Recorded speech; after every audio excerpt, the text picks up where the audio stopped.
Welcome to this week's iteration of Tinker Tuesday. The subject of said Tinker Tuesday is the honorary favorite of the Spindat fleet, the Ronster Cross. It's been with us forever. The topic is putting a set of tubeless tires with what I have on these wheels in the shed tonight.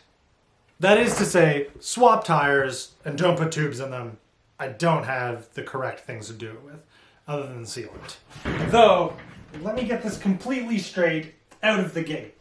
This is not your typical Ghetto tubeless setup.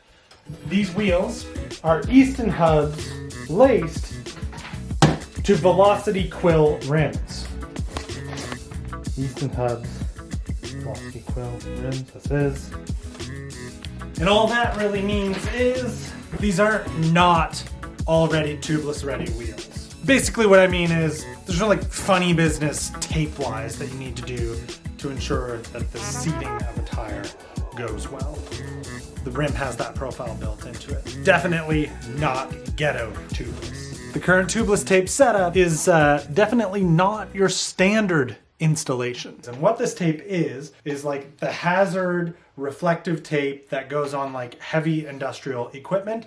And the reason that it is on here is because the day that I was flying out to go to nationals, the electrical tape, tubeless tape setup that I had broke through, and I was sort of at a loss for how to fix it while I was at work during the day. And we came up with this. This was like the best option that we had in the shop within 2 hours to fix and get me on an airplane towards cyclocross nationals, holding air and hopefully reliable while I was out there racing. And it actually held forever, long enough that I actually didn't want to take the tape off because it did work so good. And I'm going to use it here again today because I think it's probably still going to hold up no problem. Especially when worked together with these WTV Venture 40s.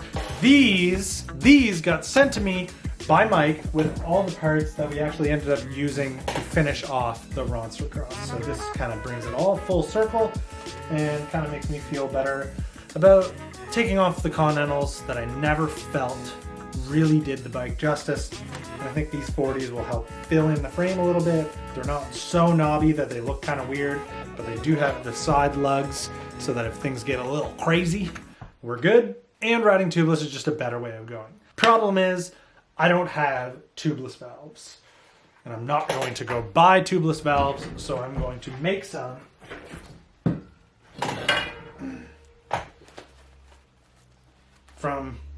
From this tube that I have right here. That was working completely fine. Held air and could probably be used for something else. Actually, you know what? I'm gonna see if I have another Presta valve tube before I cut that one.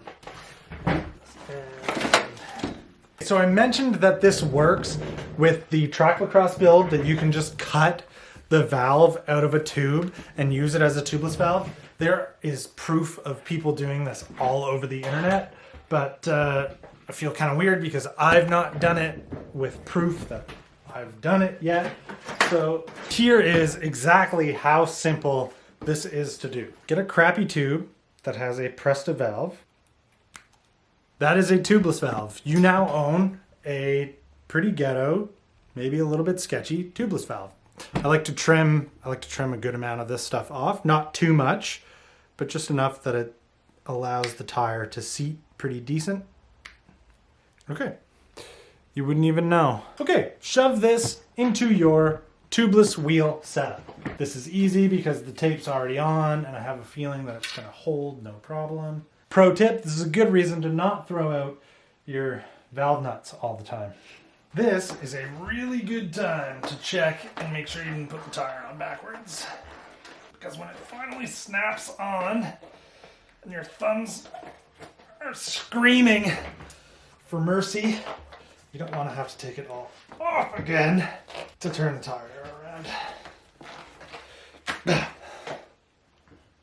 Damn it. I didn't put sealant in it. Put the sealant in first. And in everyone's favorite Spindat move, I don't tend to measure the amount of sealant that I put in. I just put lots. Just because.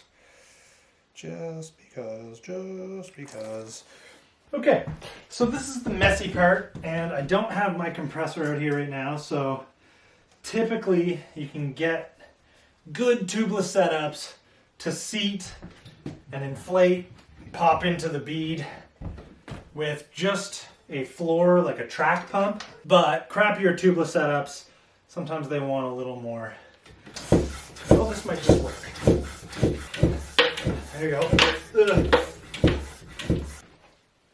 And then if you got a slightly more sketchier tubeless setup than I do, just give the sealant a chance to get everything at the bead kind of filled in. Rinse and repeat. Except for when it doesn't work, go get your compressor.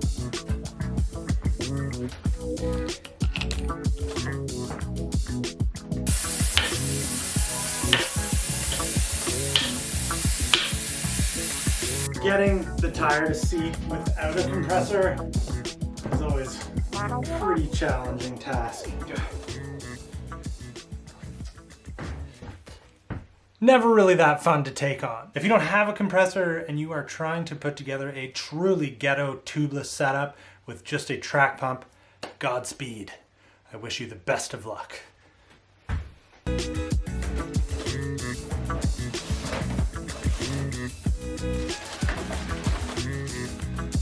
Seeing as the front wheel is off, I'm going to use this as a good opportunity to replace the front brake pads, because there's definitely something embedded in the rubber that is making an awful squealing sound every time I apply the front brake.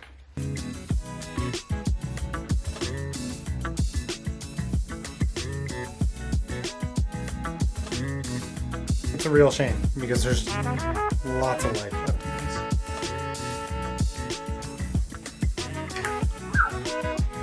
Now we can put it back together.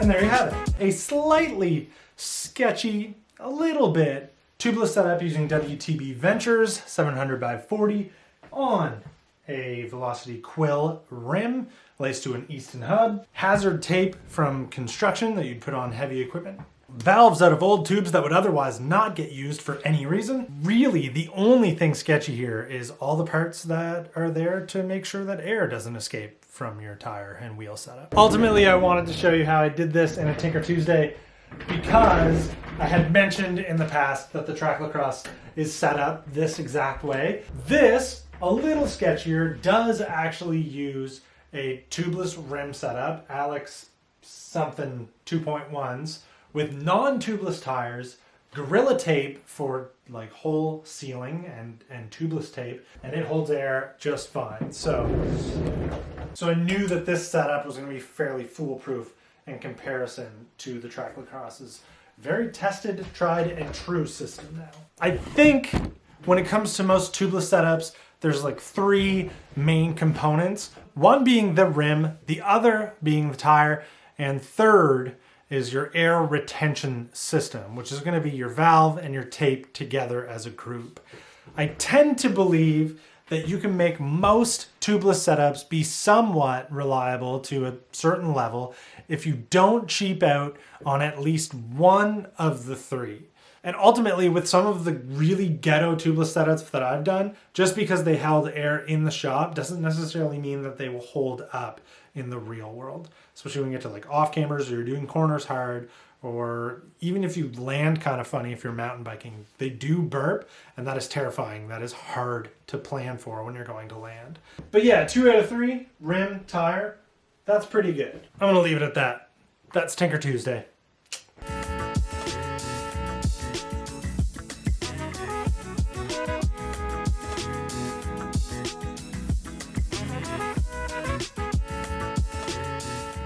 This is gonna be the thumbnail.